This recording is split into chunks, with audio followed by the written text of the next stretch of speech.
The tension in the courtroom was so thick it could be cut with a knife. Reporters sat on the edge of their seats, pens hovering above notepads, aching for the first word. When the heavy wooden doors slowly creaked open, a hush swept the room. The man who stepped in wasn't a celebrity, nor did he carry himself like a showman, but everyone knew he held the truth the entire nation had been chasing: Special Agent Monroe, the FBI lead on the raid of Shaun Diddy Combs's Beverly Hills estate. He said nothing extra. He walked directly to the witness stand. The entire room leaned in. The judge gave a nod. The prosecutor stepped forward, his voice steady but charged. "Agent Monroe, please describe for the court what you found inside the hidden vault at Mr. Combs's property." Monroe paused. His eyes stared forward, unflinching. Then he spoke, each word falling like a drumbeat. The vault was concealed behind a false wall on the lowest level of the home. Access required biometric clearance. Not even the house staff knew it existed.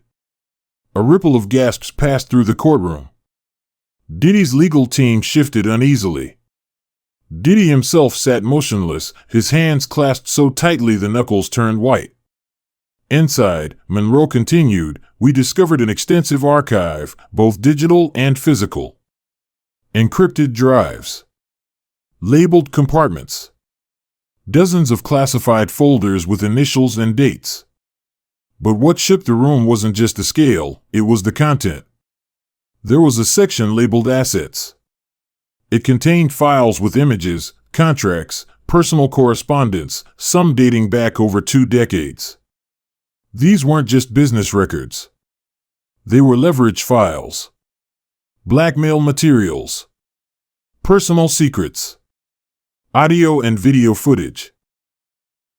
In some cases, recorded confessions, transcribed and timestamped. Shock rolled through the room like a low, ominous chord. The prosecutor leaned in. "What kind of pattern?" Monroe took a breath. "A handwritten log.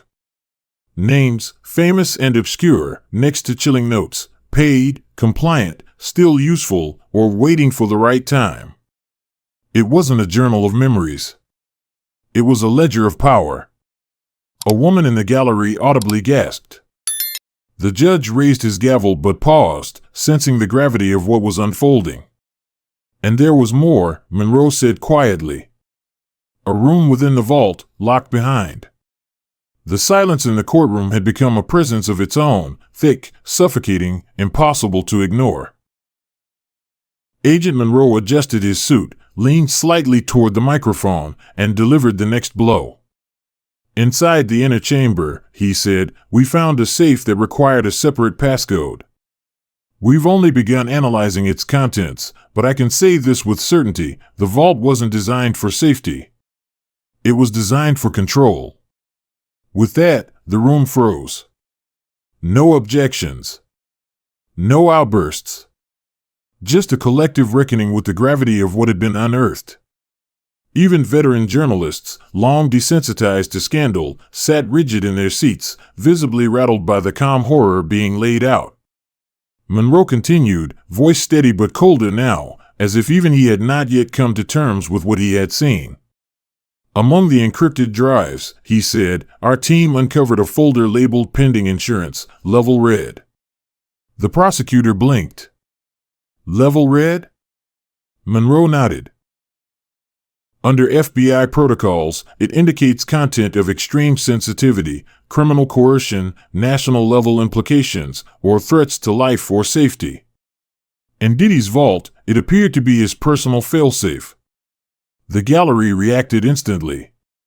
A woman clutched her chest. Someone whispered, "Oh my God." Inside that folder were dozens of damning files, videos, wire transfers, covert recordings, and forged documents meant to ruin reputations if released. "This wasn't insurance," Monroe said flatly. "It was extortion in waiting." When asked for an example, he provided one, a secret recording of a powerful industry executive speaking candidly at what appeared to be a private retreat. Confessions, unfiltered opinions, and the timestamp proved the clip came from surveillance equipment planted in one of Diddy's guest homes. They didn't know they were being recorded, Monroe confirmed. And those recordings were tracked, tied to their careers, contracts, and behaviors.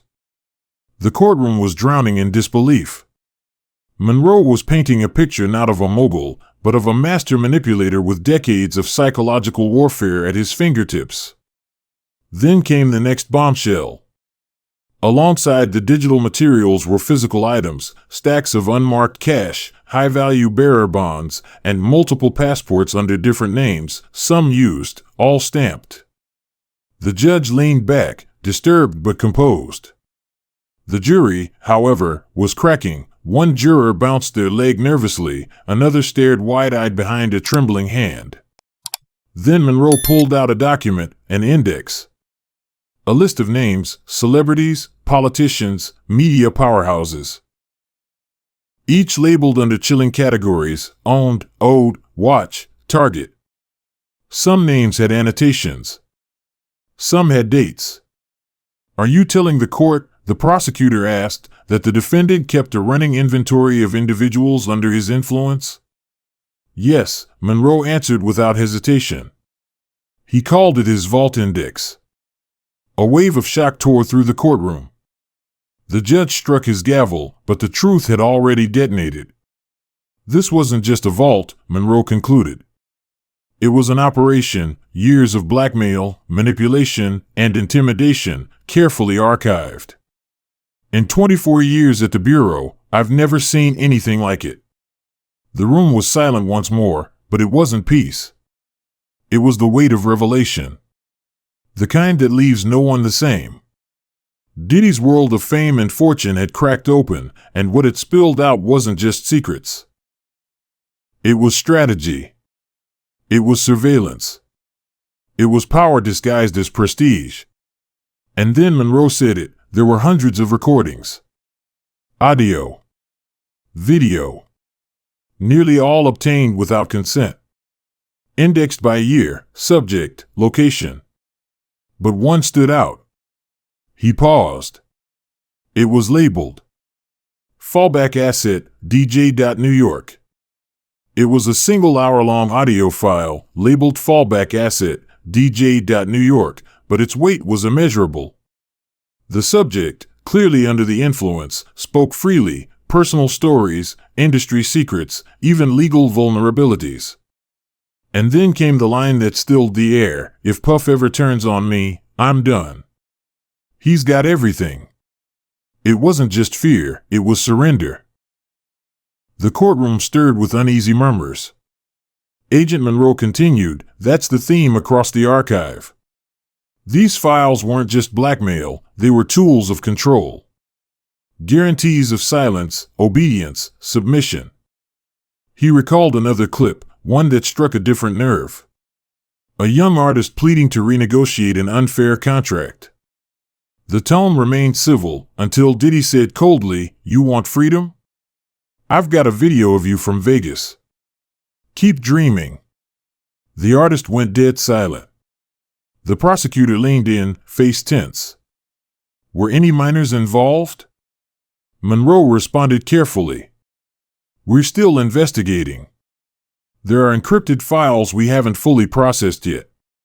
But what we've found already is deeply disturbing. Contracts rewritten under pressure, careers ended with a whisper, forced collaborations, lives manipulated for years." A journalist wiped away tears. A juror turned visibly pale. This wasn't just another scandal, it was a slow, systemic erosion of trust in the industry. Then came a tangible piece of the nightmare. Monroe held up a small, scorched USB drive, damaged, clearly once meant to be destroyed. It had been recovered from a hidden panel behind the main vault wall. Despite the burn marks, forensics extracted 2 files. One was so graphic and criminal in nature it was sealed by the court. The other, a secret meeting between 2 high-ranking music executives, one still active today. They weren't discussing music, Monroe said, looking directly at the jury. They were deciding who would rise, who would fall, and who needed to be kept in check. Diddy wasn't visible on camera, but his voice was clear, "Don't worry. I've got tapes on all of them. They move when I say move. This time, the courtroom didn't gasp. They couldn't. They had moved past shock into something deeper, grief. Grief for an industry many once admired. For dreams that had been bought, broken, and buried. Monroe gently placed the USB back in its evidence sleeve. There's a reason people don't speak out, he said. This vault is that reason. For decades, people wondered why certain artists vanished, why promising careers stalled, why powerful executives backed down.